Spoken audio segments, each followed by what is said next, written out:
Hi!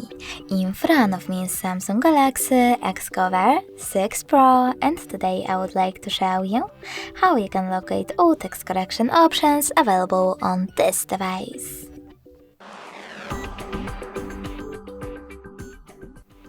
First of all, go into Settings. Now scroll all the way down and click on General Management.